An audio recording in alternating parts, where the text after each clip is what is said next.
Olá, estamos de volta com o programa Direito na TV. Hoje aqui presente o Dr. Helder, professor de Direito Previdenciário da Unisul, juiz federal aqui em Tubarão, e discutindo um tema relevantíssimo, que é a questão da Previdência. Dr. Helder, muitos têm discutido a necessidade de uma grande reforma previdenciária. Embora me pareça, é uma opinião pessoal, que se trata às vezes mais do que discurso do que ação, o que a gente tem percebido. Mas uma das alterações mais atuais diz respeito ao chamado fator previdenciário, que muito pouca gente sabe. Em que consiste efetivamente, Dr. Helder, fator previdenciário? É bom? É ruim? É um mal necessário, eu diria. Mal necessário. Tanto é verdade que ele foi instituído no governo Fernando Henrique Cardoso.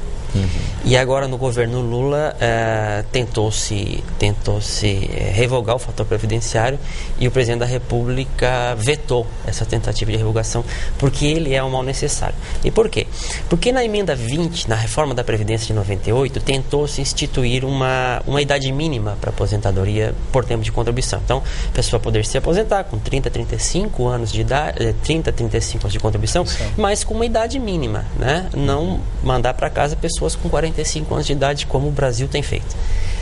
Não passou, não conseguiu se passar a idade mínima para aposentadoria por tempo de contribuição na reforma da Previdência 98.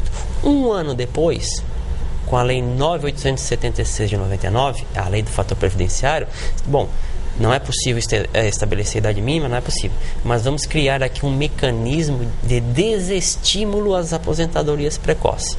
E é que se criou-se a fórmula do fator previdenciário, que leva em conta quanto tempo de contribuição tem a pessoa na hora de se aposentar, a idade que ela tem na hora de se aposentar e qual a expectativa de sobrevida dela. Então, vai ser um fator que vai atuar no cálculo, vai incidir sobre a média salarial do segurado. Caso a caso. Para você ter uma ideia, eu trouxe o caso aqui de um cidadão que se aposentou, venceu a ação judicial, o INSS não contou determinado tempo, ele pediu para contar judicialmente e foi computado. O cidadão teve uma média salarial de 2.269, mas como ele tem 44 anos de idade apenas... Justamente essa situação de um cidadão muito novo para se aposentar. O fator previdenciário deu 0,54, então a média caiu de 2.269 para 1.245, porque o fator previdenciário deu 0,54. Uma pessoa com 44 anos de idade, o Brasil não pode se dar o luxo de aposentar. A expectativa de vida, professor Helder, se não me falha a memória, está por volta de 76, 78 anos, segundo os dados do IBGE, Então esse benefício vai ser mantido por mais de 30 e poucos anos, e de repente com a pensão vai ser mantido por 50 anos. Para você ter uma ideia... Que é um dos critérios, é a sobrevida que o senhor falou. Quer dizer, quanto tempo ele ainda tem de vida. Para você ter uma ideia, a França, que é um dos países mais ricos do mundo, os trabalhadores estão fazendo greve para aumentar a idade, porque não querem que se aumente a idade de 60 para 62. E no Brasil a idade mínima. A idade mínima. Lá existe esse Lá existe. E aqui no Brasil nós não temos idade mínima, mas por outro lado temos o fator previdenciário que é prejudicial. Mas ele como eu disse, é um mal necessário. O ideal seria revogarmos o fator previdenciário, mas estabelecermos uma idade mínima, de forma que o cidadão chegue aos 35 anos de contribuição, mas desde que tenha 60 anos de idade para poder se aposentar. Claro. No serviço público já é assim. Para o regime próprio de previdência do serviço público, já existe a idade mínima.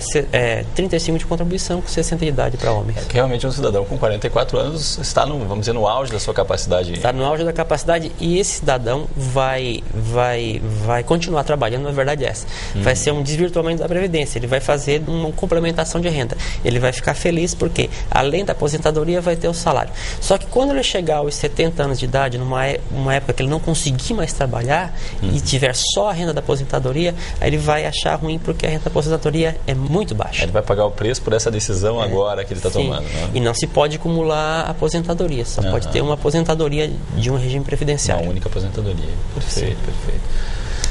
Professor Helder, para encerrar talvez essa nossa proveitosa conversa aqui, professor, gostaria que o senhor nos desse a sua opinião acerca do endividamento atual da Previdência Social e comentasse um pouquinho das suas expectativas para um futuro próximo ou nem tão próximo assim, Eu acho que a Previdência, na minha opinião, ela não é tão endividada assim. Porque se existisse esse rombo de que tanto se fala, né, às vezes uma inverdade de tanto repetida passa a ser verdade, né? Se existisse todo esse rombo... Né, já dizia isso, é uma frase antiga. Se existisse todo esse rombo, já teria quebrado há muito tempo. Na verdade, se fosse tão grave como se repercute ano após ano, já teria quebrado há muito tempo, né? Então, o que ocorre é o seguinte: quando o governo cumpre com a sua obrigação de entrar com a sua contrapartida, ele diz que está cobrindo o rombo, quando na verdade está cumprindo com a sua obrigação de também ser um dos financiadores da Previdência Social. Isso não quer dizer, porém, que esteja tudo certo e nada deva ser alterado. Como eu acabei de falar, eu acredito que nós deveríamos ter uma idade mínima para as aposentadorias, extinguir o fator previdenciário, e eu acredito que em breve vamos ter que mexer nos auxílios doença, aposentadoria por invalidez, porque, por incrível que pareça, é muito fácil no Brasil se obter o benefício, né? Por incrível, ao contrário do que às vezes se verifica na mídia, basta só 12 contribuições, né? A doença, que às vezes a pessoa, existe muitas pessoas doentes, digamos assim, mas a pessoa pode se filiar sem idade mínima. Então, às vezes nós pegamos pessoas de 70 anos que nunca foram filiadas à Previdência, começam a contribuir, fazem o mínimo de contribuição e se aposentam. Talvez uma idade mínima para fins de benefício por incapacidade. Que idade mínima seria essa? Eu acho que deveria cumprir a carência de 12 meses, pelo menos antes dos 40 anos de idade. Perfeito. Até com a sua experiência, né, professor, com essas ações judiciais, é importante a gente ter essa opinião para saber qual é o caminho a ser tomado, né? Quer dizer, é uma questão, me parece assim, muito importante. Se comenta muito em alguns países da Europa, dado o envelhecimento da população, quão importante é isso. Mas, professor, infelizmente o nosso tempo aqui é curto, né? Nós gostaríamos de agradecer a sua presença, do Dr. Hélder Teixeira de Oliveira, que nos possibilitou discutir aqui essa importante questão que traz implicações seríssimas para todos nós, pois todos estamos sujeitos aos imprevistos e, com o passar dos anos, se Deus quiser, né, necessitaremos aí de alguma forma de amparo da Previdência. Muito obrigado, volte sempre, professor. Terminamos aqui o nosso programa Direito na TV, mas na semana que vem, no mesmo horário, estaremos de volta com outros temas jurídicos de interesse de todos. O programa também é reprisado todos os sábados às 10 horas e aos domingos às 14 horas. Mande as suas críticas e sugestões para o e-mail da produção. Um forte abraço e muito obrigado pela sua audiência. Até logo.